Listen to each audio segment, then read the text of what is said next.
Hello again. I hope this is finding everyone okay and happy and healthy and staying out of harm's way. I want to touch base with you on your second lesson plan. Yes, I would like for you to write a second lesson plan for my feedback only.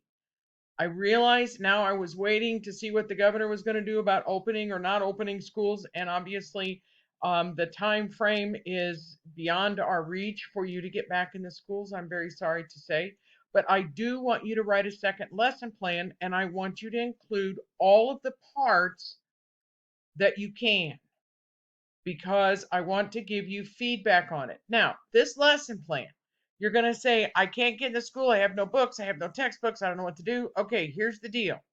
You can write a lesson plan on anything you want to teach me. If you want to teach me how to make chocolate chip cookies, fine. If you want to teach me a specific mathematics lesson, that's fine. Just remember, I can't check your math. Just whatever you want to teach me. If you have a special skill, if you know how to do counted cross stitch, if you know how to play pool really well and judge the angles, whatever it is, but you have to have a standard. You have to find a standard for it, write your objective, put in an assessment, and then all of those other pieces. Just make up a pre-assessment. I talked about that on the other video. Just make up a pre-assessment, however you think you could pre-assess. With the learning theories, I'm not worried about the learning theory because you will get that later. If you've not had Ed Psych, you will get all of that later. But I do want you to write a second lesson plan, but just remember, it's only for my feedback. Don't get all bent out of shape over this.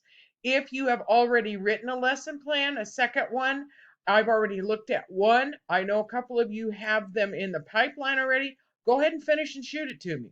You don't have to make up a whole new lesson plan. But what I would like for you to do, again, I want you to write a second lesson plan with all of the pieces. It can be on anything that you could teach me how to do or teach your students how to do. If you want to teach, I taught my fifth graders one time how to do counted cross stitch because I had a small class and I taught them how to do that. It falls under fine art standards.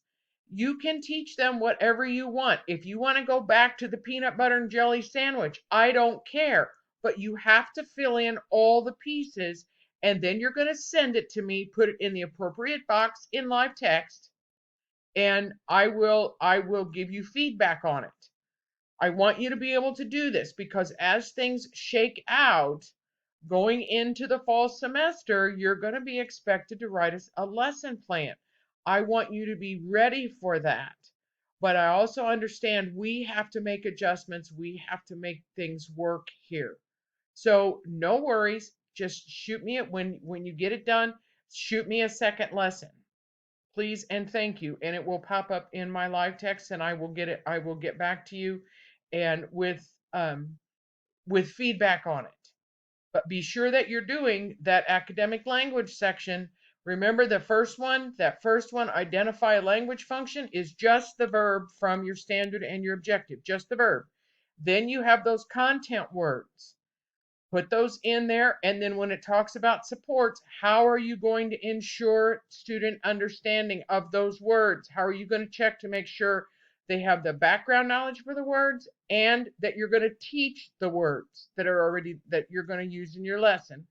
And then are you using in your assessment piece now in your lesson, are you using syntax or discourse? If they're speaking, if they're in groups discussing, if they're writing, that's going to be discourse. If they're using manipulatives, if they're building, if they're physically manipulating things, if they're doing things with their hands, that's going to be syntax. Yes, you can have both, but you must justify it in your lesson plan. I certainly hope this all makes sense, and I will look forward to seeing those second lesson plans and giving you feedback.